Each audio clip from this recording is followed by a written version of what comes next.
From Acres USA, you are listening to the Acres USA podcast, a conversational podcast where we'll explore sustainable farming, regenerative practices, and the latest innovations in eco-agriculture with some of your favorite farmers and ranchers. I'm your host, Trent Hendricks, the owner and CEO of Acres USA. Welcome to the Acres USA podcast.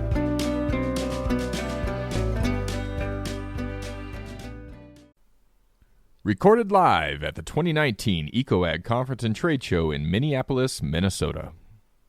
Good afternoon. I'm Bob Quinn. I got a little present for you to start out. We've got a few enough numbers that everybody gets one. Can I have a volunteer to help me pass something out? Okay, here it goes.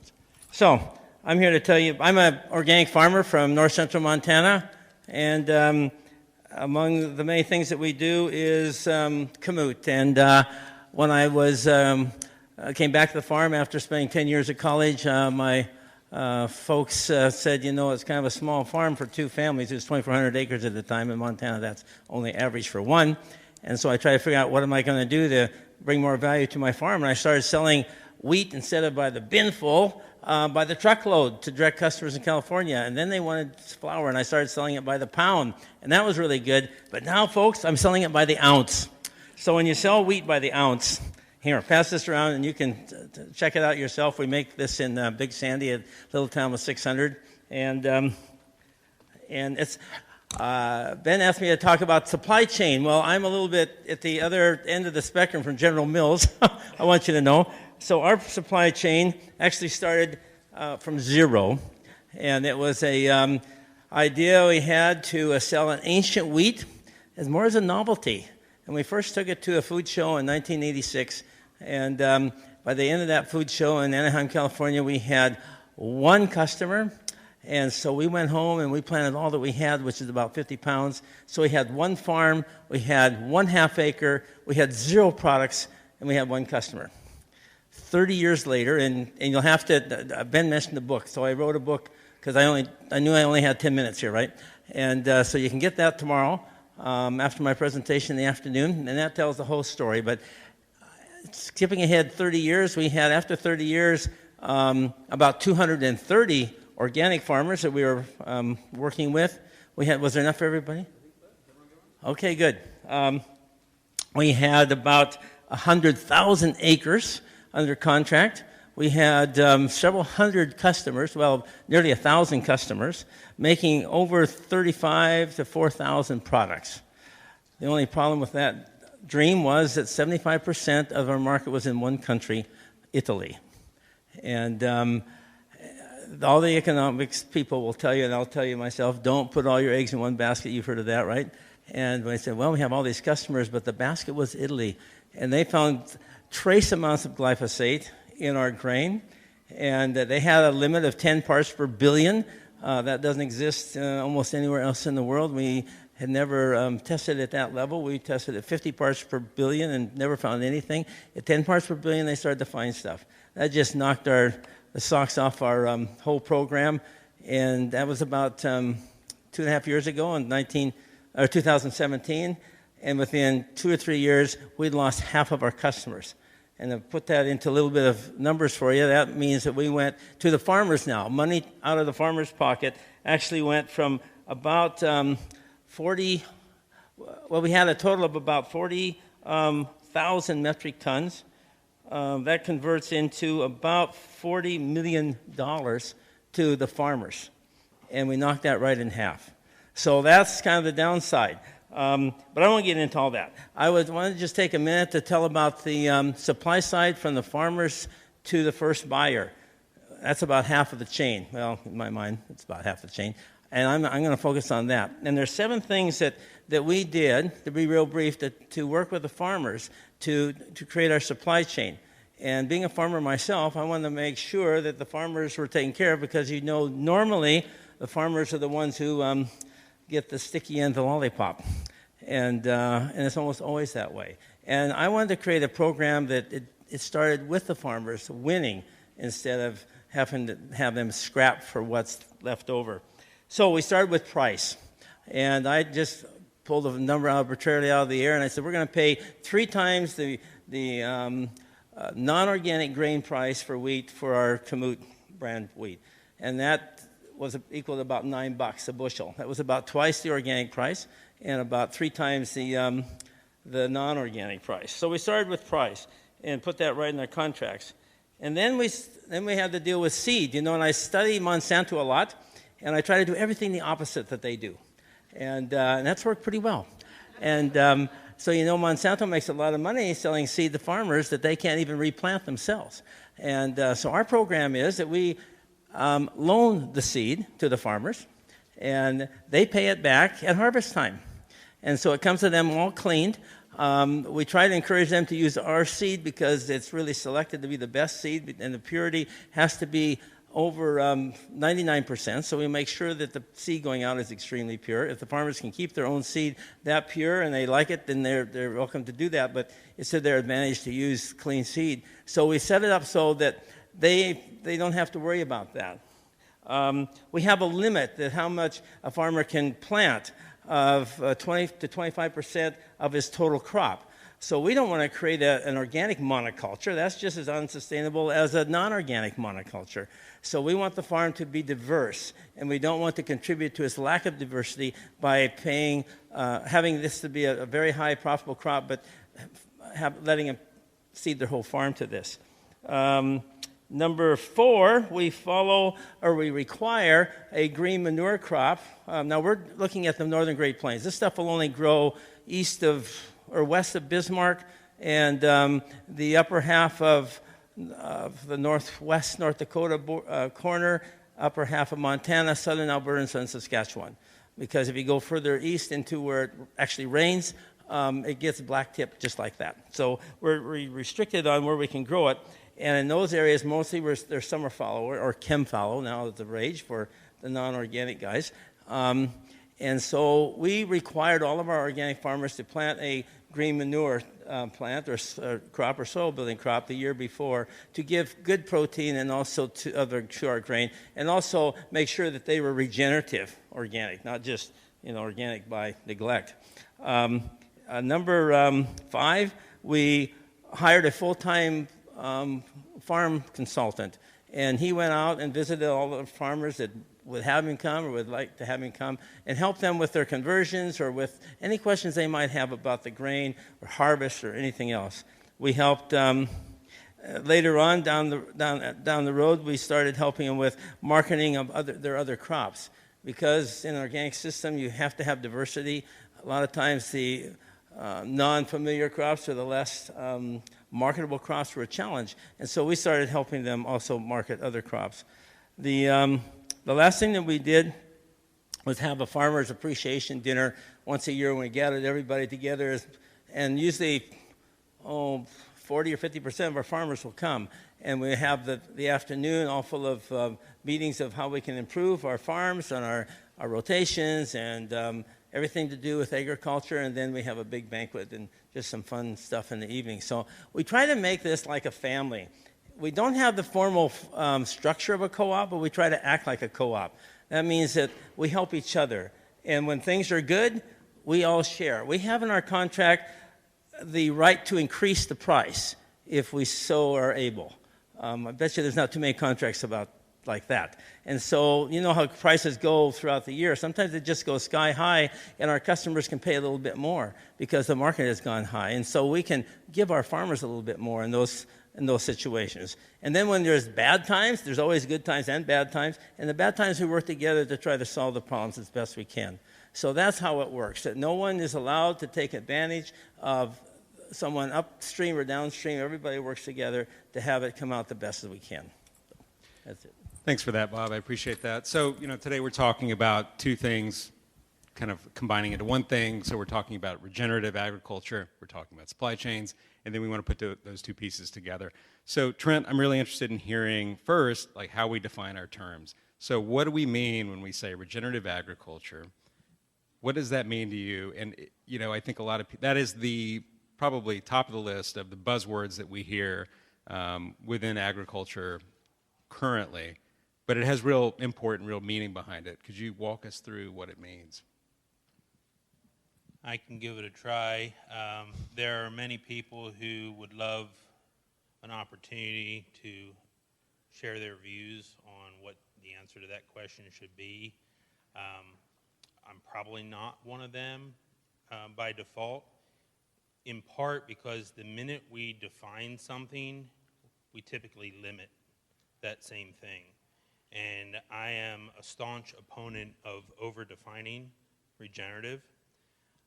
Rather than define regenerative, I like to share my view on helping people understand what regeneration is so that they can apply regenerative principles to their realities and not take a prescription-based model, much like any other program out there that has been around the last 30 years, 40 years, whether it's organic or whatever. It ultimately, once it's adopted, it's typically a race to the bottom. There are some programs that have been able to elevate themselves above that, but once it's adopted at the broad level, it becomes a numbers game. And the cost to produce the specialty typically are not compensated for, and most programs ultimately, in my opinion, become a tax on the producer rather than a benefit to the producer. So what I explain to people, my view of regenerative is we could take the very best crop ground anywhere in the country and it would be deep and black and produce phenomenal results. But according to the literature I read, every pound of corn in Iowa is produced at the loss of 2 pounds of topsoil. We could take an abandoned parking lot that has cracks in the blacktop and plants are starting to grow in those cracks, and that doesn't produce a crop, but that parking lot has begun to regenerate. And that's the beauty of regeneration. It's wherever you are, using what you have, and making the right decisions that influence the conditions which lead to regenerative outcomes. And then we can measure the outcomes with the ecological outcome verification system that Savory has created and that we are staunch proponents of and implement on all of our properties, is developing an ecological health index number every year with the goal that that trend line over time is escalating. We've got some of our solar properties that are like minus 38 and 100 is perfect, and we start that low. And our clients are like, wow, we're sorry to give you such lousy ground, and we're like, we love it. We can screw up so many times and still see positive results. This is the perfect laboratory. So that's the beauty of the regenerative model, is understanding that it's not just a resource management program, it's a way to view life and our relationships, our finances, our corporate structures, our organizations. Everything is how do we manage these things and view them holistically so the outcomes continue to increase and improve over time. Perfect. Thank you. David, could you expand on that? I think Savory Institute, more than any organization that I know of, has done a lot to sort of promote a particular vision of what regenerative means. Could you expand on that idea? Yeah, absolutely. And I think this also comes from just my own personal belief in this type of mentality. There's management practices and decision making that leads to regeneration, but ultimately regeneration is, to me, a continuous improvement in a holistic view. So, yeah, sure. Sorry. So, regeneration or regenerative agriculture takes continuous improvement into the mindset of all the things that you do within your decision making and your practices that you manage your land with. That doesn't have to be just specific to what you grow and how you grow it. It has that holistic view that is encompassing the entire ecosystem, and understanding that one thing may improve one area, but it may also degrade another. So for regenerative agriculture to be successful is being able to continue to see that improvement across the whole ecosystem. So when you talk about, Trent, maybe this is incorrect, but when I was listening to you, I was thinking that you don't want to set the bar necessarily low, but you also don't want to set it too high for what constitutes regenerative agriculture. Is that correct? Yes, that would be correct. I think we've seen too many programs where perfection is the enemy of progress, and we see organizations and especially some of the larger food clients that we've had where they want to have everything dialed in, and 3 years and millions of dollars in, they have nothing to show for it. And we don't want that to become status quo. So we'd rather make a few mistakes and have it be a little messy, but make progress and get going. And so, yes, the key is also, too, that this is not an elitist program. You can start with, an old whiskey barrel garden if you want, or you can start with millions of acres. The bottom line is start. Mm-hmm. Okay. So we've sort of come up with some working definition of what regenerative means.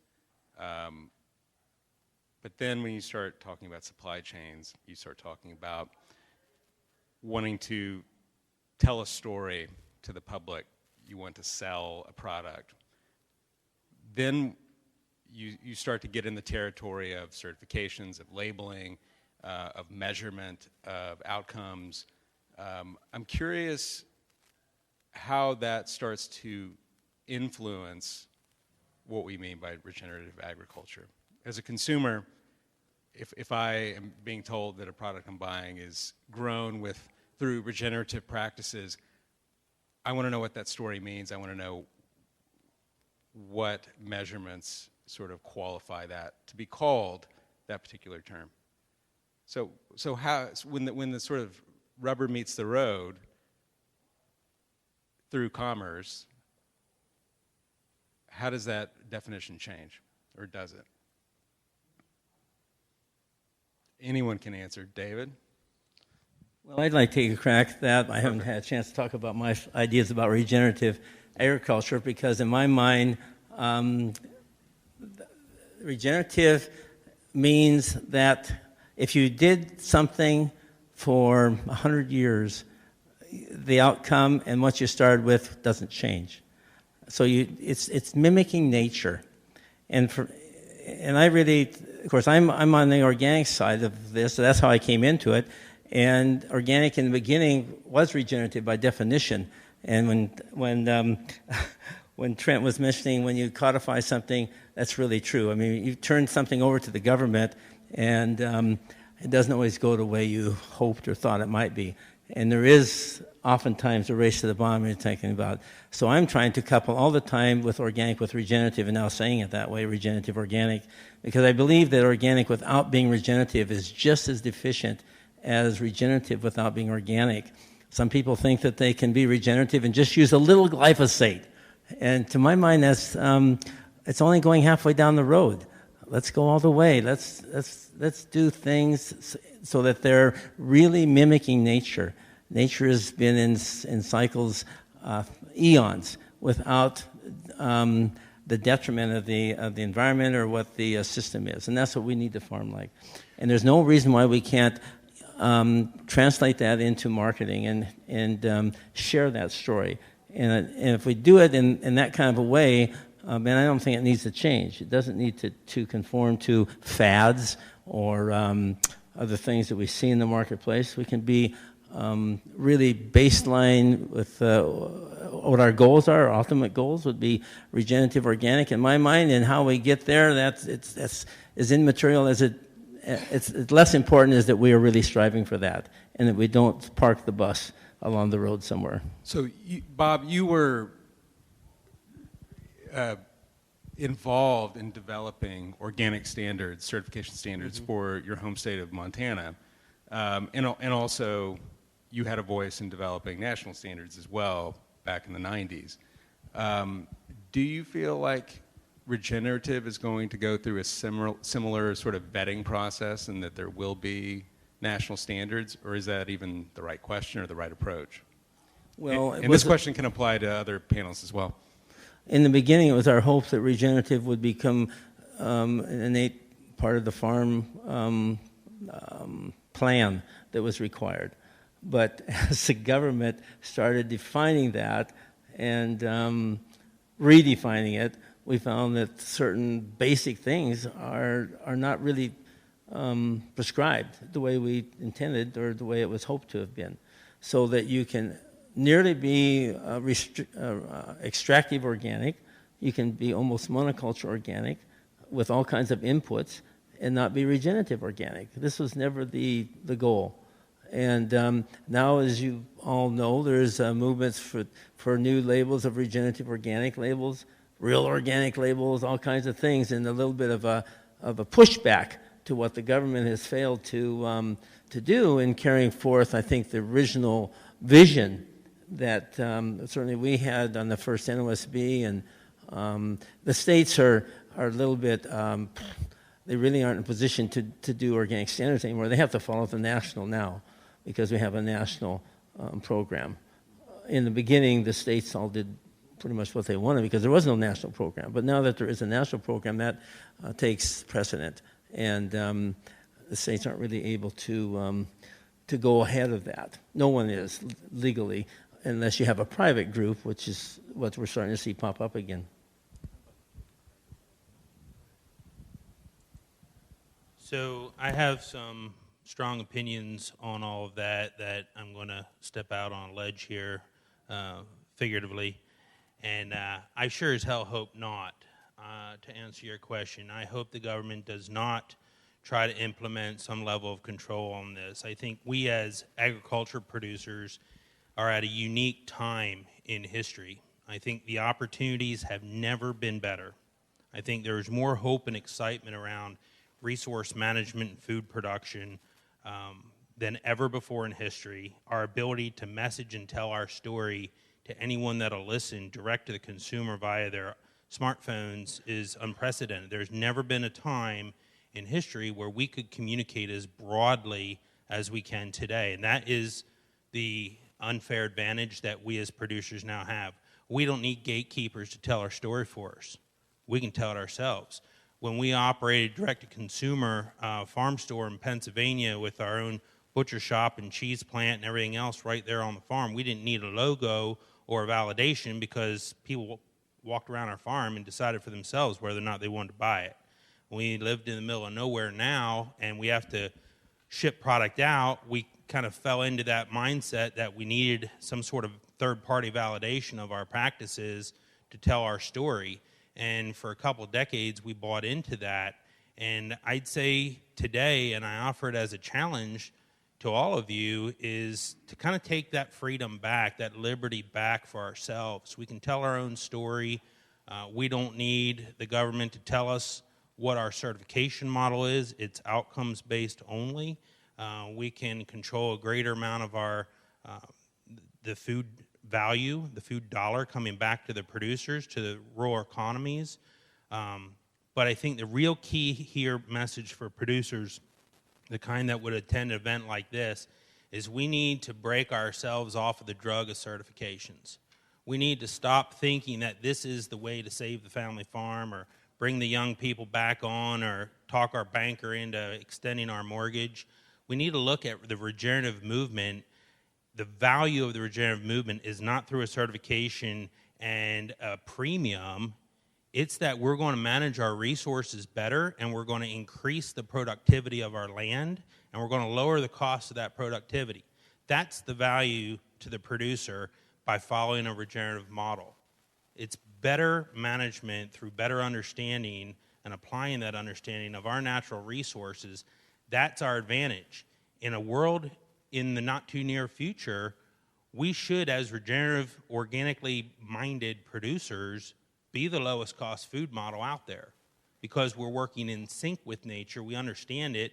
We're applying the right practices to our resources, growing the right crops. To your point, you can only grow your crop where you are. Everywhere else, it doesn't work. So it would be foolish for me to try to grow his crop on my land. It wouldn't make any sense.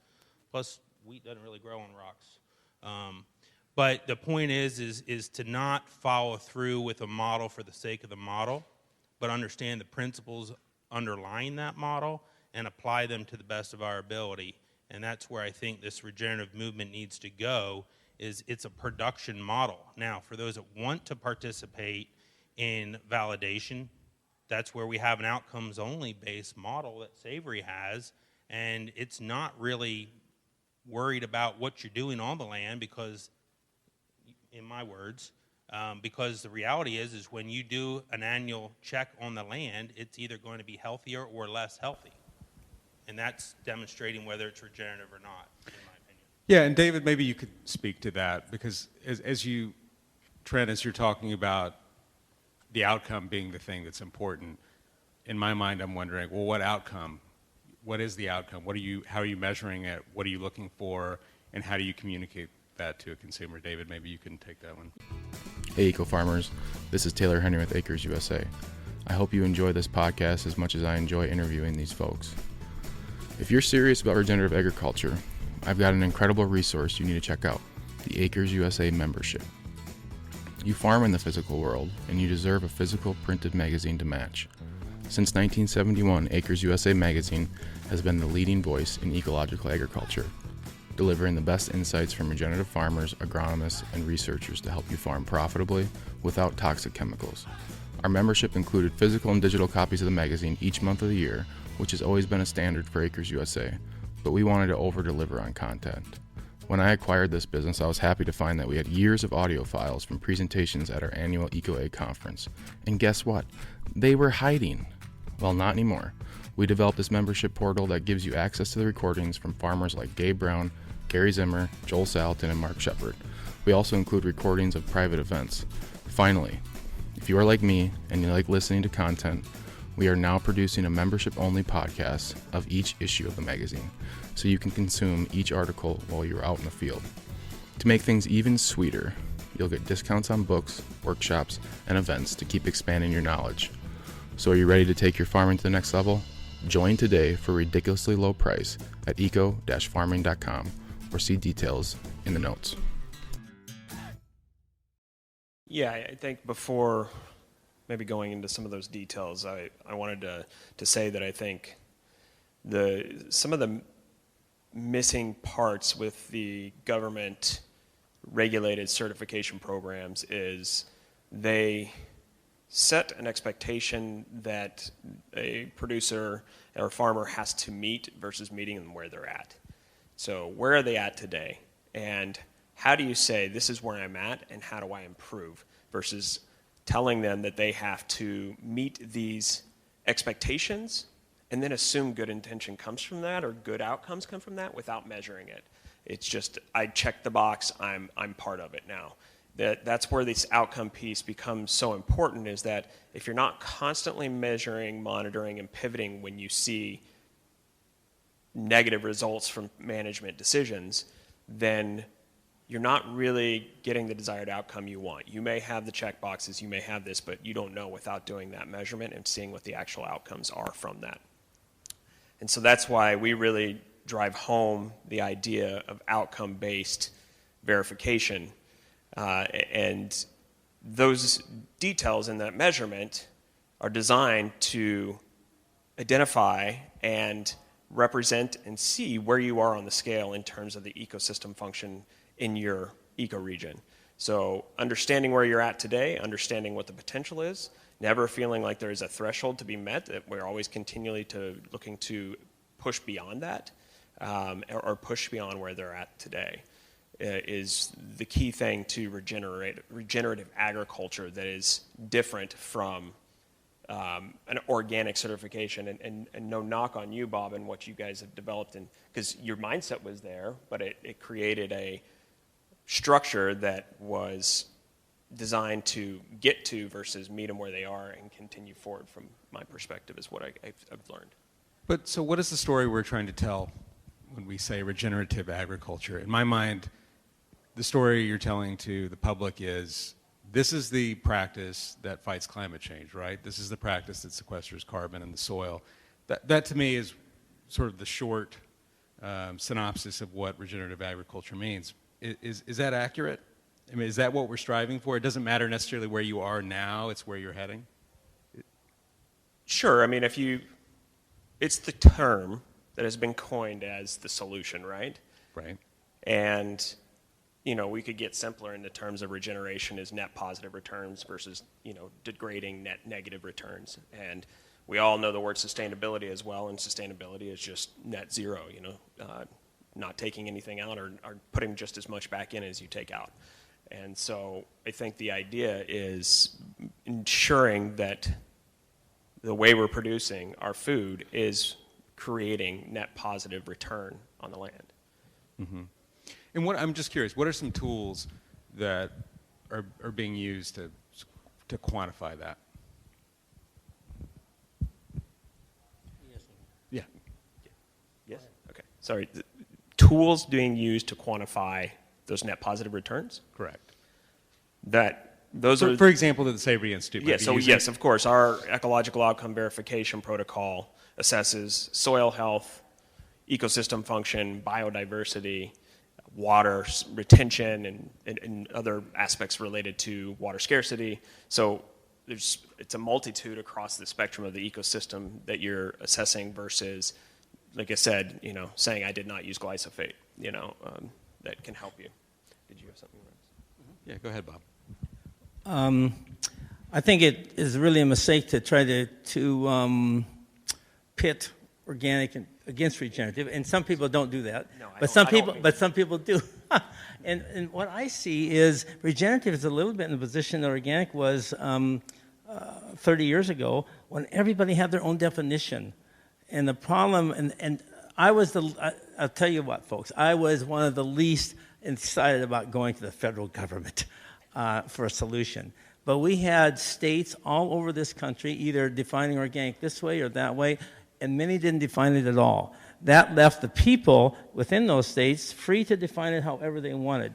And I see that regenerative is a little bit that way now. It's these guys, this is great definitions, what we're hearing up here, but this is not all the definitions you hear. You hear it all over the board. And in my mind, some of that is really no less than greenwashing. And I just say it just like that. And you can tell if it's greenwashing or not by seeing what's behind it.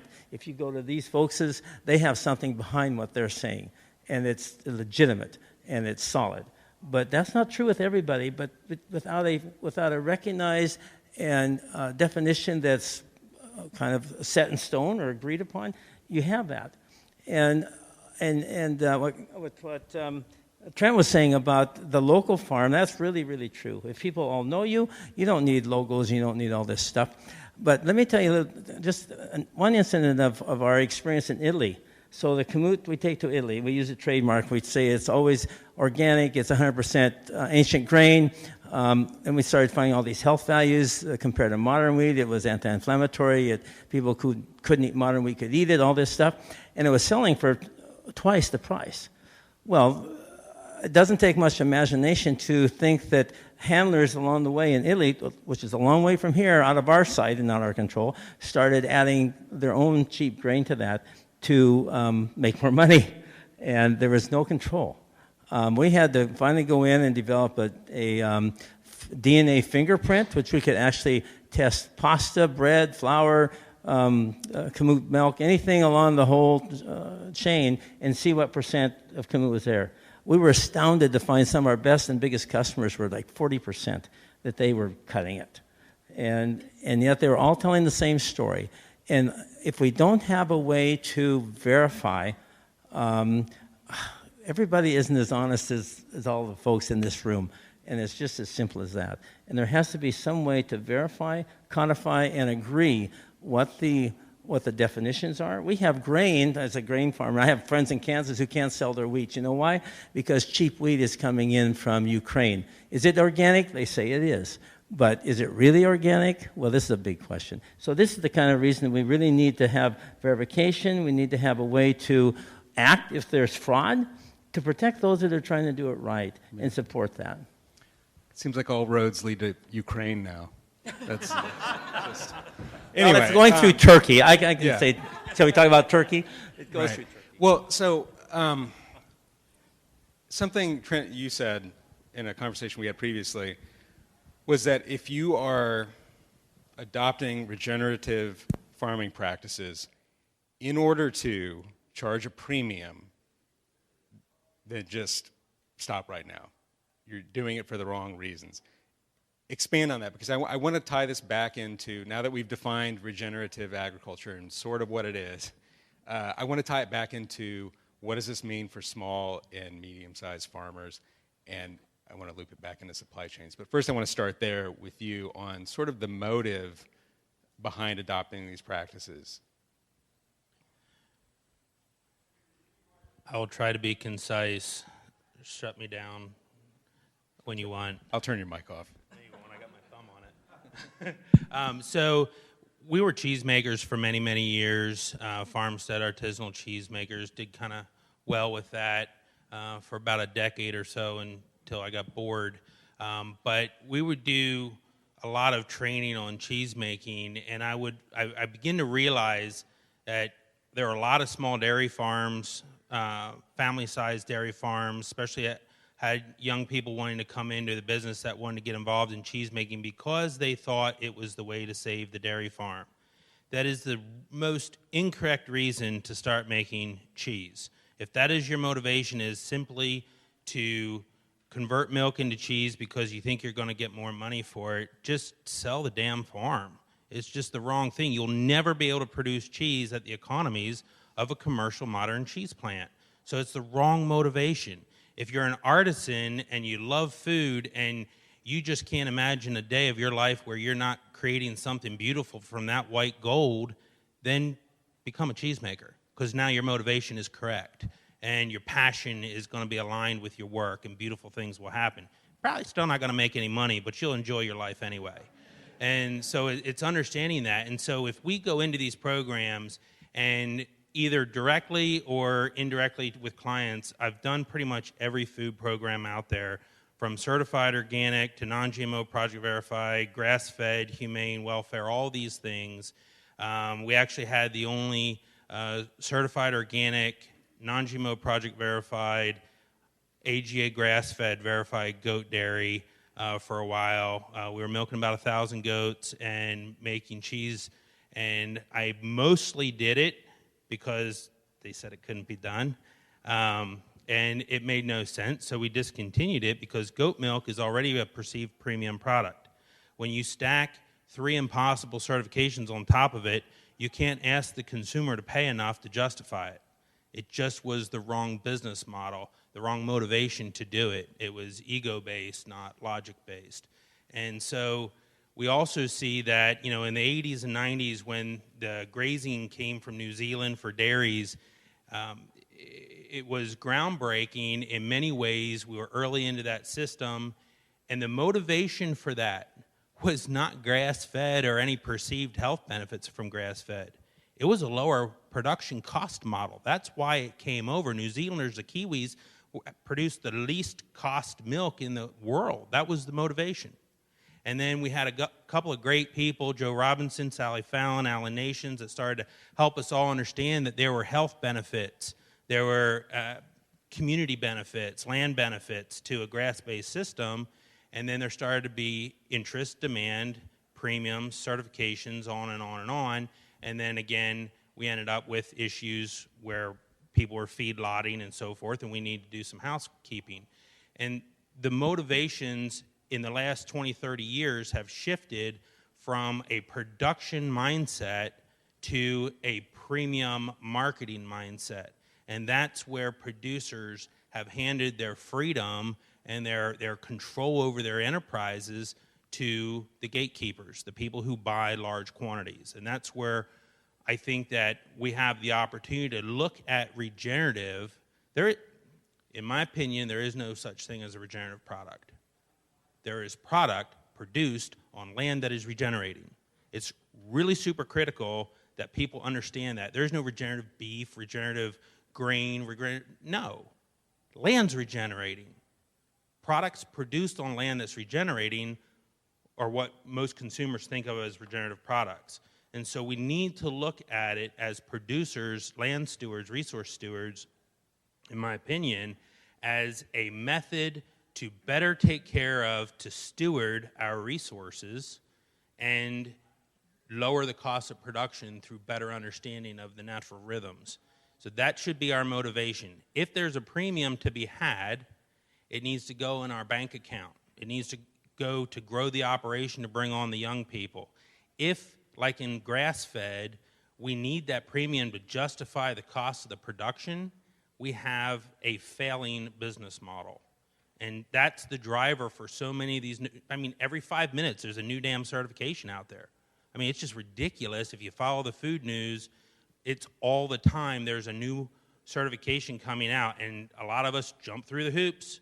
We want to get that perceived premium or the notoriety or distribution or whatever.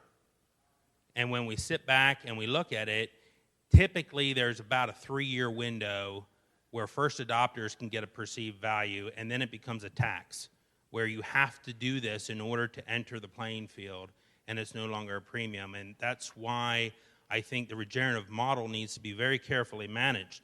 The savory system works very well because after a whole lot of intensive observation and science and measurement on a land, we distill it to one number that represents the land base.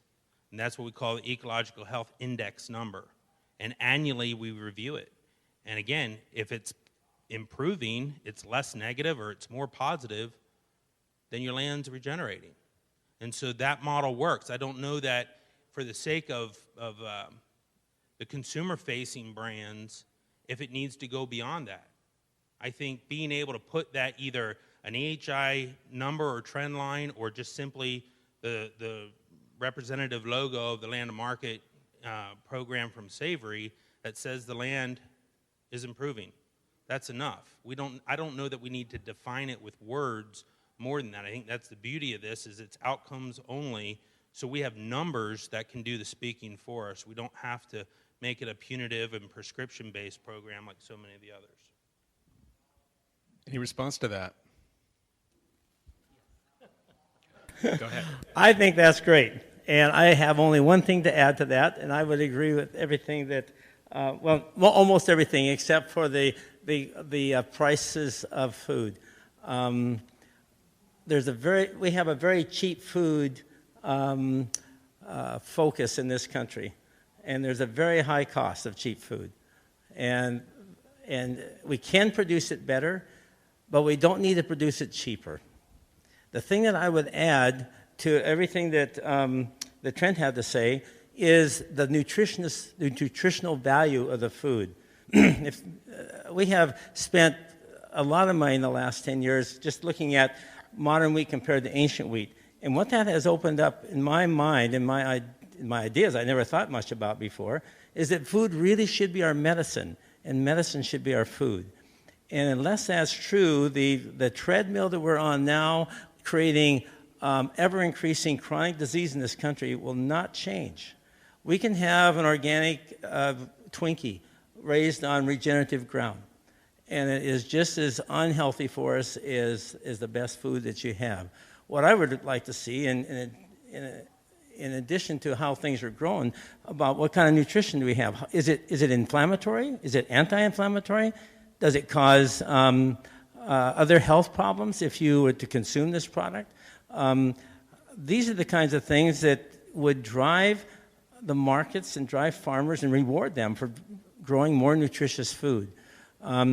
We don't need big pharma to be emptying the coffers of Americans to sell them more pills to treat symptoms when the cause of the disease is the food that we eat in so many cases. And if we would focus on that, then we could afford to pay the farmers a fair and living wage. Most of my neighbors in the last 50 years, over the last 50 years, are gone, half of them, because they couldn't afford to farm. It was in a chemical system that was a race to the bottom, as we've talked about. The cost of food in this country, as an overall percent of what we're spending, is like 8 or 9%. 50 years ago, it was 18 to 19%. And guess what we're doing with all this extra money we're spending on food? Are we buying new boats or taking cruises around the world? No. We're spending on health care, because health care has gone from 8 or 9% to 19%. And this is the problem that farmers could solve by a focus on high nutrition in what they grow. And if you combine that with what Trent is talking about, then you have to me, the whole story. Okay, so Bob, you built your supply chain from the ground up, starting with one customer and expanding from there. But now, when it comes to regenerative agriculture, you have big companies. I think of Patagonia, I think of Dr. Bronner's soap, I think of General Mills. They have started to sort of develop supply chains around this concept. And I'm really curious to get the panel's perspective on whether that's a good thing or it's an indifferent thing, or I really don't have a good perspective on that, and I want to know. I mean, personally, it seems like if General Mills is interested in regenerative agriculture, I'm all for that. That seems like a net positive to me. But I'm not a farmer. I'm not a producer. So I want to hear from you guys on what you think of that. Will it work? I mean, Trent, I feel like you were talking a minute ago about sort of more of a direct consumer approach. But I want to know your thoughts on this top-down model, where big companies are using their leverage in order to encourage farmers to adopt regenerative practices. Is it greenwashing, or is it the real deal? I think I'll take this one to start. I think that's still to tell. They're making their commitments. It's will they reach their goals by their commitment timeline, and will they do the work that helps change those supply chains to meet their volume needs being so large. Saying they're committed to 1 million acres like General Mills has done, and that is, this idea of how do we help producers transition. There's a lot of things to solve in between that producer and how they get their supply today. So they have a broker they may go to and buy their grain of whatever sort. Whatever steps or intermediary pieces there is in the supply chain, everybody has to be on board for that process too. And I think it's up to those brands to be pushing back down the supply chain to those people to help solve it, and not the producer's role to be pushing up the supply chain to figure it out for them. So I think that's a challenge that they may not be fully undertaking. From my experience so far, is that how are they going to commit to supporting that change throughout the whole supply chain and not just on the land? Hey there. Did you attend our EcoAg conference this year in Madison, Wisconsin? Well, if you didn't, or if you did, we've got the recordings now available. Get on-demand access to every session with the EcoAg recordings. Learn directly from the pioneers of soil health, livestock integration, and profitable regenerative systems, all at your own pace. Speakers include Gabe Brown, Alan Williams, John Kempf, Joel Salatin, and a lot more. We also have additional products that include the full-day workshops done by Matt Powers, John Kempf, Nigel Palmer, Jordan Green, Mark Shepard, and Austin Unruh. These workshops are in depth and will help you dig deep on the presenters' topics. Grab your recordings now at conference.eco-ag.com/24 recordings, or find the link in the notes. Because the best investment you can make is in your own knowledge. Now back to the show. What's like the ray of sunlight that you see? I mean, is there a particular success story where you see a supply chain that involves small, medium, large farmers and a large brand that's actually working well in your estimation? Well, I think it's not necessarily solving the conversations with the supply chain that's built today. It's redesigning the supply chain to be shorter. And, Bob has a really great example in the word of the cooperative thing. They don't necessarily have a cooperative structure that they're a part of, but they're working cooperatively together, and they're achieving more great things together, and they're able to supply a lot more to those brands when they're needed, right? So I think there's a great opportunity around that cooperative, collaborative work in regions, and then brands helping to create infrastructure that may not exist there to shorten that supply chain and not have to go the long hauls across the country or into aggregation and aggregation ingredient brokerage outputs that they buy from today. Right. Well, could you expand a little bit more on what you mean by long supply chain versus short supply chain? Yeah, I mean, I'm just kind of speaking to, say you're a beef cow farmer in Texas, and your closest slaughterhouse in a large state like that is 8 hours away, let's just say. And then that gets slaughtered there, and it goes into a meat broker that then starts to part it out and sell it out to other people. And by the time it reaches that larger brand, it's step 1, 2, 3, possibly more than that, to their production facilities. And so in order to decrease 8 hours of travel and multiple other locations to getting to that brand, is there an opportunity to create more localized environments that allow that producer to have a simpler way of handing it off and knowing that it's taken into the right hands without any of this, I guess you could call it contamination, if you want to say, you know. Trent, do you have anything to add to this part of the conversation? I imagine you might. I might. So I'm a big fan of root cause analysis. I think in our modern society, typically we just want to throw a Band-Aid on something and move on, and we don't step back far enough and identify the origin of the problem. And one of the examples I give, and I hope I don't give it in ignorance, because I've never planted genetically modified seed knowingly, but the saying is the reason to plant a GMO seed is because you're not looking for any particular additional attributes, you're just outsourcing management. And because then you can spray instead of whatever. The point is that we in production ag have moved into this specialist mentality. You ask most people in this room or in general in our industry, and they define themselves. I'm a corn farmer, I'm a bean farmer, I grow cotton, I raise cattle, I'm a hog farmer, whatever. And we have this specialist mentality. And instead of marketing our hogs or our beans, we ship truckloads or rail cars or barges or whatever the method is, and we let someone else handle the marketing of it.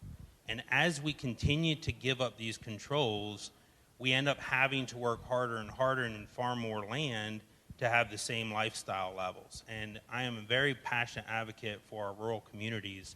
And if you spend much time driving around the Midwest, there are not many healthy small communities. They are very unhealthy. I do a bit of work. I'm friends with the folks in Kelowna that have the organic dairies, and they have a very beautiful story in Kelowna. They're a small town. They're only 15 miles from a large city by Iowa standards, and they have 2 independent hardware stores in that little town. They have the greatest concentration of organic operations in the world, I believe. Not the most acres, the number of operations. And that has created a really healthy environment and local economy because of how they do things. And yet, if you drive from there to my house, you go through a lot of communities that are tilled from blacktop to blacktop, and there's no life in the crossroads anymore. They're dead. And so we really have to peel this thing back a lot further and say, what is the role of the large food companies? And that's why I'm not a proponent of every producer being direct to consumer if that's not their comfort zone or their passion. However, just understand when we hand the reins to someone else, we no longer guide where the horse is going. And that has been a problem with our large corporations that manage our food industry, is the profits are going to a very select few who are deciding, and most producers have given up their independence and essentially are serfs. And they have contracts to protect themselves, and they're slowly eroding their equity in order to maintain it further, and they're encouraging their young people to go elsewhere or seek a different profession, and that's a real shame in my opinion. And so when we look at this, yes, there are corporations that are, in my opinion, actively co-opting and greenwashing as a result. There are others who have genuine intentions, but quite frankly, just because the C-suite and the marketing team agrees on a course of action doesn't mean that operations are going to fully cooperate. And so there can be a lot of internal strife in these organizations. But that's where, if it's outcomes-based only, then they can't greenwash. They either are buying and marketing products from land that's regenerating, or they're not. But we have to understand that as we look at these systems, are we going deep enough in understanding why we do things, and are we comfortable with that? If we are, fine. But I do think that we need to really, and that's where holistic management is so useful, is setting up that context and really creating a decision-making formula so that we can ensure that the outcomes are progressively closer to our desired goals. We're at about 4 o'clock, I believe. I wanted to open this up to audience questions. Can I comment to that? This your last question? You may. 'Cause I agree a little bit with what what David had to say, that the jury's still out. The question in my mind is, as organic and regenerative grow, and we're about 6% of the total food sold in America now, if we keep going at the current rate of growth in another 35 years, it took us 35 years to get there from about 0 to 6. The current rate of growth now in another 35 years will be 100%. And so we have to have the big companies. But the question is, will they come in bringing their way of doing business, the corporate industrial mentality, the quarterly profit mentality, or will they come in using our mentalities and our goals? Because there's a lot more to these industries than just the buying for a certain price from the farmers. The example I like to use, and you talked about bits of light, I just had an opportunity to hear the story of Cliff Bard, our Montana Organic Association meeting just 2 days ago in Bozeman. And they have a very interesting story. They went to Central America where they get their chocolate. They figured out, rather than just pay the normal going rate for chocolate, for organic chocolate, they figured out what the wages had to be for a person to make a decent living in that area. And then they paid that amount to the farmers for their chocolate. And it was twice as much as what was the going rate. When they built a bakery in Idaho, and they set their standard of living to their wages for their workers at a level that could support a family. In their mind, that was $15 an hour. That was almost twice the local wage. And yet, and he was talking about what Trent was talking earlier, how this can be profitable. Their turnover, the average turnover in factories like that is like 15%. It's really expensive to train new workers. Their turnover, they had a gym and they had good food and tried to encourage the employees to have a good, healthy lifestyle and pay them $15 an hour to start, even if you swept the floors. Their turnover was like 5%. And they were making money with that. I mean, it was an economic advantage. So it doesn't have to cost us to do the right thing. It's just having to change how we look at things. And the holistic model is the key. Look at the whole picture, not just the cost of the wheat or the cost of the short ribs or whatever, but look at the whole picture that we're doing and then do it in a way that's sustainable, regenerative, and healthy. And everybody wins. If everybody wins, it will be something that we want. So how this works is you raise your hand, and I will run over to you as fast as I can, and you'll ask your question. If you could please state your name and maybe a little bit about why you're here. I think that's always fun to hear about. So I'll just hop off the stage and we'll start. I'm Johnny River. I'm coming from Portland, Oregon. Yeah. I am interested in growing soil, I suppose. My question for you all is, without considering my individual gifts or passions, if you could put me anywhere in the supply chain, as a way of addressing what you see as kind of the biggest bottleneck or limiting factor in what you do, where would you encourage me to focus my energy? Would it be production, consumer advocacy, all of the above? Verification, anything like that. What's your passion? Well, growing soil, ultimately. Growing soil. Yeah, but I mean, I realize there are many ways to approach that goal where, you guys seem to represent producer, verifying, and business, I would assume, and production, obviously. So, I mean, there's a huge range of places I could focus my energy. I'm curious where you would encourage me to do that. without taking into account, obviously, my individual idiosyncrasies. You got those? What are you doing with the soil once you grow it? I'm not I'm basically at ground zero. Okay. So Okay. So you guys are career counselors. Yeah, and, yeah. And that's start from that vantage point. Yeah. I'm thinking based on what you see as the primary limiting factors in the growth of regenerative agriculture. Imagination. Innovation. Imagine in innovation. Yeah. Any specific areas?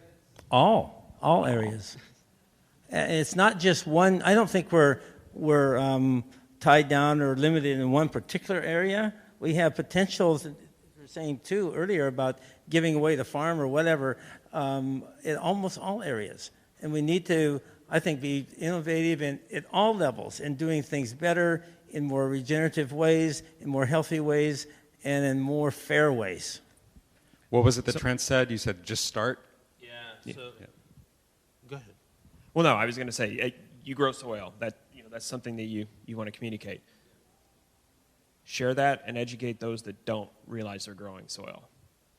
Is it a conversation with the producer? Most likely, in many cases, you're working with farmers and others that may not be practicing regenerative agricultural management techniques, but educating why you do that and why it's so important. So that's a lot of fun. Thank you for being vulnerable. I respect that. And if you want to follow up offline, I'd be happy to talk with you further if it's of any value to you. Probably isn't. But I think it's absolutely critical. The one weakness that you displayed here is taking yourself out of the equation. And what makes this system work is you. I only did that to make the question easier to answer. Every single person, Trey Cates, who is one of the founders of the Savory Institute, just has done some brilliant work in this area, and he has something. He says everybody has a genius, and if you really want to contribute, you have to determine what your genius is, and then you have to apply your imagination, your innovation, and your energy and your passion within that genius. And you may have multiple ones. I mean, who knows? You may be a demigod, but in the process of determining that, figure out what makes you tick. What's going to make you leap out of bed and wake up an hour before your alarm clock? Because anything else doesn't matter. Find out what makes your socks roll up and down, and then jump into it as hard as you can. And David, I don't know if you could speak to, this just came to mind, Abby Smith, one of your colleagues, wrote a piece for Acres USA magazine about holistic management strategies, or a context, I think is what it was called, as sort of a way of determining what it is you're put on earth to do. Is that accurate? You know what? I can put Abby on the spot because she's sitting in the back of the crowd. Is she really? There she is. Hey, Abby. Yeah. Well, I think, and Abby and Trent and everybody else that knows holistic management far, far better than I do. I'm new to this realm. So for me to answer that question is probably inappropriate. It would be better for somebody like Trent or her to answer that. Okay, we'll bookmark that and we'll move on to another question. Raise your hand. Yep. Hi, my name is Mike Ebert, and I'm also from the Portland area. And I'm a farmer, but I'm also on the board of directors for our local soil water conservation district. And I'm actually kind of formulating a policy right now to pay farmers and landowners to either sequester carbon or provide ecosystem services or whatever. And I think kind of leads back to your point, Trent, about being resistant and hesitant about certifications, and I share that concern, but I think there's probably going to be more and more programs like this where there is money available to farmers, and if there are standards being promoted, it's inevitably going to lead to some sort of certification. I mean, would you feel better, like if there was an outcome-based certification a la Savory, that was a little more cut and dry rather than practice-based? And David, I also wonder if your scoring method would ever be made available to agencies or whoever who are trying to do these things to, I mean, I think maybe you also provide money to farmers too, but say if there was public monies available to do that, is that something that you would partner with? Yes, absolutely. I mean, we work with a number of organizations and always have envisioned that while ecological outcome verification is the science inside of our land to market program, it's kind of the intel inside to being a complement to any program. I think it's complementary to organic. We believe that some of that regenerative agricultural piece inherently has organic in it versus having to say I did these things to prove I'm organic. But the consumer desires some of those too. Programs like yours, using that nomenclature of outcomes-based versus standards or practice-specific is a great approach, and then happy to have a conversation around how our protocol can be that science and measurement protocol inside of. I'd like to address one of your first comment about the environmental services. So that has surprisingly enough become probably currently the largest part of our own enterprise. And we're not just sheep plus solar or solar plus sheep. Anybody can do that. The only thing you have to do is haul them off fast so they don't all die. But our program, and the reason we got the opportunity, the reason we're continually offered new properties is because we aren't just managing vegetation. That's what our contract is, a vegetation management contract. But we're healing the land. And all of our solar sites we put into the Savory system, and we're validating that land is getting healthier. So we do a lot of education, some on social media, about what we're doing to make the land better. And we're producing food. Food in many ways is a byproduct of our service. And we're fixing riparian areas, we're fixing erosion areas, we're getting establishment of forage on the bare ground. Solar sites are terribly degraded in the construction process, and so many of the conventional. That's one of the beautiful things about looking at life regeneratively is we can apply these metrics and these practices to anything that interests us. So we're getting inquiries from oil and gas and from construction firms now, and they're like, "Wow, what you guys are doing could apply here." And I'm like, of course, that's the beauty of it. This thing is so much bigger than food. And if we limit it to food, and that's where in the definition of it, it becomes a little bit of a double-edged sword. Yes, it becomes easier to talk about and address and put on a box if it has a definition, but by the definition, we limit how we can apply it. And, for example, on a solar site that has a transition that's eroding, they would typically dump rock on it, put some silt fence up and dump some rock. That doesn't fix the problem. It just kicks a can down the road. So what we're doing is we're feeding a band of ewes all winter long on that site by putting hay on that. And it's reseeding, it's trampling, we're slowing water down, we're putting organic matter down. All of these, by making one good decision, management decision, we have this incredible ripple effect of positive outcomes. And that's what regenerative is. One shift leads to positive outcomes everywhere.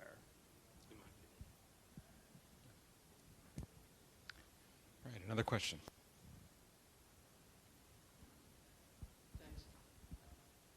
Pat Kerrigan with Organic Consumers Association and Regeneration Midwest. Great job, great panel, y'all. Oh, and great moderating, brother. The question I have is, how do we get retailers, institutional buyers, restaurateurs educated on regenerative practices, on all the different health and ecosystem benefits, including the health of the family of these folks? And do any of you know of retailers that are doing a good job in talking about the next stage of organic regenerative agriculture? Thanks. Well, I think we have retailers that are interested. Are they doing a good job of it? Maybe not yet. you think of your well-known Whole Foods, your natural grocers, and your Sprouts and different kinds of natural food organizations that have that mentality. Are their workforce properly educated to tell that message to the consumer? I don't think it's there yet. We, from the Land to Market program, provide those storytelling and educational material around how to talk to the consumer about it. And, we just had one of our teammates do a presentation to natural grocers in Denver, Colorado, to all of their nutritionists, because each store has its own nutritionist, and they will then be the ones that educate their staff and then educate their buyers or their consumers at the store on the products that they carry that are already implementing these kinds of supply choices in the products that they sell. The thing that I see is that as far as the future goes, it will be more important to educate the consumers, because as the stores get bigger, you're losing more and more contact. When we first started this movement, the stores were really part of it. They were an integral part, and now they're not, because the size is getting bigger and bigger and bigger. But the consumers, if they're customers, the end eaters, can be educated, and they start asking for things, they educate themselves, and asking the stores to carry what they want or what they demand or what they think is right. That will pull everything through. Great. Okay, we have another question. Trent, you said, my name is Patrick Van Haren from Austin, Texas. You said something earlier about beef and the land, and how beef is not regenerative, but the land is. You recall that? When somebody goes to buy a piece of beef, they're looking to regenerate their health as a consumer. Are you trying to say that they can't buy something regenerative? How would you phrase that? How would you label that package to them in the store if the land is regenerative and not the piece of beef? So, thank you. Good question. That's why we have programs like the Land to Market, because it validates that the land that the food was produced on was regenerating. And you can use that to regenerate your health, but the beef isn't regenerative, your health is. And so it's really important that we understand, you have degrading, sustainable, and regenerating, and it's pretty clear. There's a lot of programs out there. Sustainable has been a hot word for quite a while, but we're sustaining the rate of degradation. Not real attractive. And so rebuilding, regenerating, creating more in a natural capitalism model, that's another thing too, is we hear people say, oh, I'm into regenerative ag, capitalism's bad. Well, you clearly don't understand the principles. There may be an extractive capitalism form, but ultimately it's producing more than the cost of production. That's what regeneration is. It's producing more than the cost of production. It's like one kernel of corn grows 2 ears that have 350 kernels on each, or whatever the numbers are.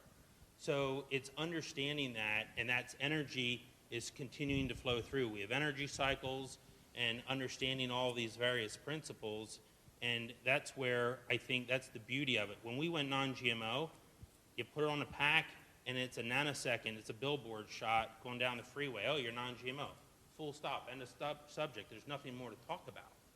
Regeneration, that's the beauty of a marketing. I think that's one of the reasons why some of the larger food companies are interested, is because now you have dialogue.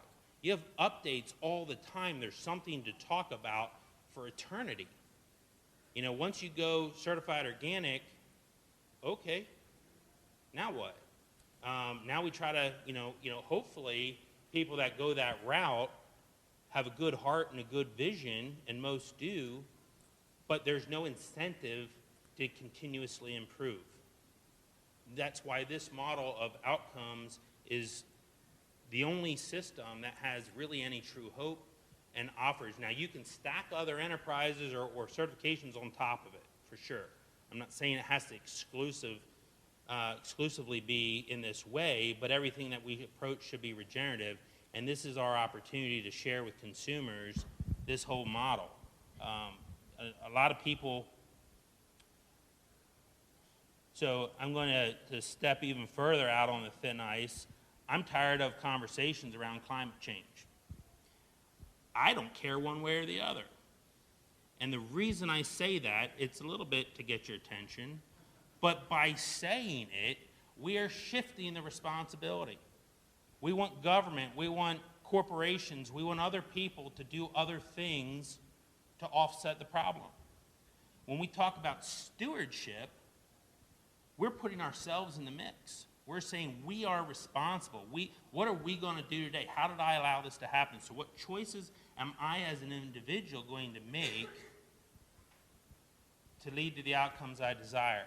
And that's part of our issue as a society is we just want to outsource that management to someone else. Just put a logo on. Don't make me think, for crying out loud. So this is part of this whole root cause analysis. I think we just need to go back further and say what problems are we actively trying to address, and what are we as individuals going to do about it? What do we care about? And let's spend our days accordingly. And so it's a bigger issue. I imagine there are a few opinions circulating in the room right now based off of what I said, but understand the motive for saying it.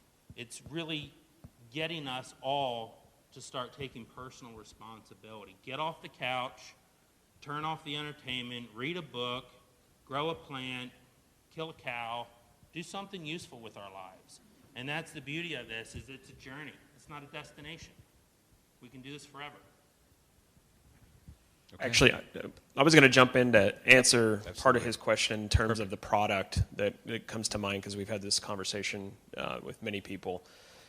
We specifically say that the raw materials going into these products come from land that is regenerating, because that's what we're measuring. To say the product is regenerative would involve so many other measures beyond the land that are not going into that product, in terms of you're starting to get into these life cycle analysis level measurements that are heavily designed off of modeling and require extensive amount of capital and time to come to that. So could you get to data and information that says this product's regenerative? Possibly so. Most people are not going to spend that kind of money and time to do so. So that's why we really want to focus on regeneration of the land and communicating that these products support regeneration of the land and not regenerative products. Yeah. Perfect. Okay. We have another question. Hi, my name is Bill Brinkerhoff from Ann Arbor, Michigan. And we have an entity called Argus Farm Stop there. My question is, I'm interested to hear a little bit about the overlap of regenerative agriculture and local food systems. And, just hearing a brief description of like Kelowna, Iowa, I guess, is that a substrate for a regenerative system that can be done in a local way? It just sounds like a lot of the certification and validation, it sounds very industrial and necessary, like in a long distance relationship that somewhere disappears when you have vibrant local systems. And are there little versions of regenerative ag that could be applicable to local food? I don't know if I understand your question. Is your question that could local systems be regenerative? Is that a key to regeneration, regenerative systems?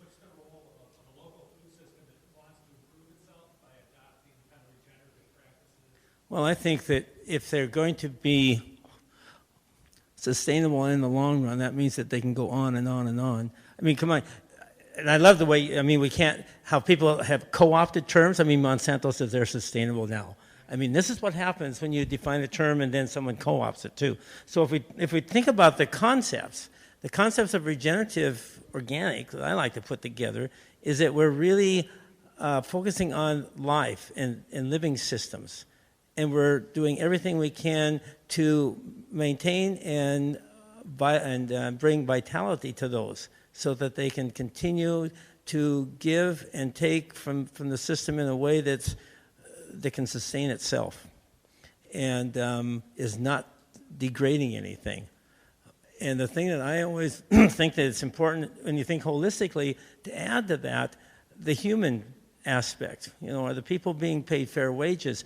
Look at when you talk about greenwashing, I don't know what you call it. When Nike can go and get slave labor essentially to make their shoes, you don't see that. All you see is cheap, really high quality shoes. but you don't see what went into it. If you had that locally, we've got a company in Montana, a very small town that's making jeans and women's pants and different things. And they've employed the local people. Are they cheap? No, they're not cheap because they're paying fair wages. They're not an industrial model. And we were talking earlier about the cattle going to slaughterhouse and everything. In Montana, we ship all of our cattle out of the state, almost everything. We ship all the barley out to feed those cows. Then we bring back the cold cuts and the steaks and everything. This is insane. This enriches the concentration of an industrial food system. And if we have a local aspect that can, as much as possible, provide the basis of what we need. I mean, I try to eat everything I grow and grow everything I eat. I'm able to, probably, when I'm home, I eat probably everything I eat is about 90% from my farm. And I'm trying to see ways that we could expand that out and include first the whole community and then other communities and be an example that's really in opposition of this industrial and extractive model. Now, Montana has thousands of acres more than we can feed ourselves. We have extra. And we can ship out wheat to Korea and other places, even overseas. But why not feed ourselves first, at least, and have every community and every region have a food system that feeds itself in basic foods first? But people have to get a different mentality. They have to appreciate health and not just that they want to eat watermelon 12 months a year. So where's that watermelon going to come from in the winter? Well, it comes from Chile or someplace. This is insane. But yet it's what people are demanding. We are demanding the wrong thing. And so how are you going to get people to demand the right thing? Well, you have to educate them. How about if we talk about labels, and we don't like labels, I know that. But wonder if we had a label that listed every chemical that was used to produce that food. And maybe the wages that were paid to the lowest worker on that label. Then what would... Yeah, it would be a big label. But we'd have some education going on. And would you or most of your friends, would they feel good about seeing a label with all these poisons on them and they're paying somebody, $2 an hour or something to produce this? I think that could be a driver. And I don't know what else can, because so much is hidden. There's so much corruption and so much is hidden, we don't see the true picture. And all we see is the bottom line, and we think we're getting a good deal. I mean, look at Amazon. They're just, most of the UPS deliveries in eastern Montana are from Amazon now. That's killing the local stores. My book is on Amazon, so I'm participating in that. I don't know how I feel about that. That's a frustration to me, but I tell people, go to your local bookstore. I never mention Amazon, unless they press me and say, well, okay, look on the internet. But that's a problem, and we have to really see what we're doing to ourselves and to our small communities and to our own health when we're talking about food. Yeah, and I think Bill's question really gets to the heart of what we're talking about here, which harkens back to what David was talking about, which is shortening the supply chain, to your point about creating local economies around regenerative practices. Because if you're regenerating your soil and then selling products that are getting wrapped in plastic and motored across the country, you're sort of cutting into your gains there. So maybe talk a bit more about that. Yeah. The first priority of a farm or ranch is to feed the farm or ranch family. And that doesn't happen near as much as everybody thinks. I think a lot of consumers think that farmers and ranchers eat off the land. Dairymen buy their milk at the store. I mean, it's just crazy because they've been indoctrinated that raw milk is bad, although the calves seem to do okay. Although a lot of dairymen are pasteurizing milk to feed their calves now. I mean, what kind of effed up world have we created? And so we got to stop making science a religion and taking the observation, the human touch. I mean, technology that serves us is probably fine. But the hot stuff in ag right now is ag tech, ag tech, ag tech. How do we remove the human factor from our food production and managing our environment? Well, why do we want to? Why do we need a pleather? Why do we need a fake meat? Why are we constantly trying to do this other thing? It's to create an opportunity for the individual, not because it's contributing to the benefit of the world. And so I just think that comes back to, we move our model of living further away from faith, family, community, and we start to replace it with things that don't have the same value. And I think it's just really, really critical that we're at an opportunity where if you don't stand for something, you're going to fall for anything. And I think that we as a society are at a very difficult place. And I think it's time that we start looking at these things collectively instead of the individuals. Let's solve this issue, let's solve that issue, and realize that all of these are intertwined, and that's the holistic aspect of it all. When we make a decision, it leads this, and this. And that goes back to, my statement a few minutes ago. I just want to make sure it's not misinterpreted. It comes down to the individual and our individual mindset and taking responsibility back. As individuals, as producers, as citizens, taking responsibility back and not buying in to the temporary distractions and really starting to educate ourselves and take the time to contribute. And your story of what you've done for your community is fantastic. And I think if all of us operated with that mentality, the positive impact that we could have would be phenomenal. I mean, most of the problems we spend most of our time addressing simply wouldn't exist if we solved them at the root. We have time for one more question. Hi, my name is Nora Hurdle. I live in central Minnesota. I'm a reporter for the St. Cloud Times, and I usually report on government, and I report a lot on subsidies for conventional farmers, and I wonder what you all think about public support for regenerative farming, if there's a way to use some of the money, or even just your opinion on how we're using tax dollars to support other farmers. There's a lot of money being spent to support corn and soybean farmers, considering the trade war and all that. So could we be spending that money better? What do you think about that? I'd like to start on that one. Cancel your dinner plan. Oh, no, I'll keep it short. I mentioned this before. Right now in America, over 6% of the food is organic. Hopefully a lot of it's regenerative organic. But anyway, it's organic. It's going in a direction that we want to go in. Yet 99% of the research in USDA is chemical, biotech, the wonderland that they all know and love. This is where I would start. Rather than having more subsidies and more artificial programs that sometimes farmers chase the programs rather than really focusing on how they can make their farm better, why don't we spend the money on research and help them learn how they can make their farm better? How can we manage weeds better? How can we introduce different crops and different animals and different livestock things, different systems that are an improvement to where we're at? I think it's ludicrous that the research is just a symptom of the government is so controlled by those in power, industrial chemical ag, and big pharma. Those two control this country because they're making the money and they don't want to see anything changed.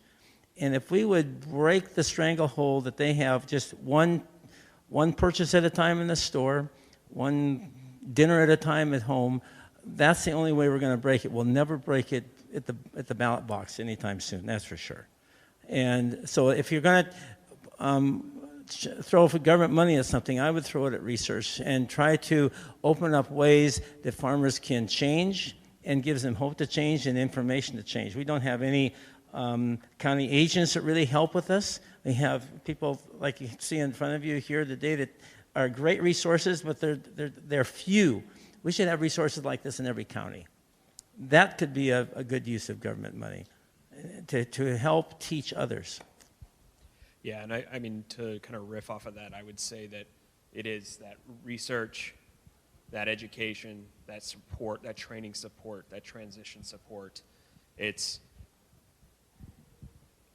think ultimately, too, subsidies should transfer to those that don't want to make the change, should actually not be receiving subsidies, but actually be penalized, potentially.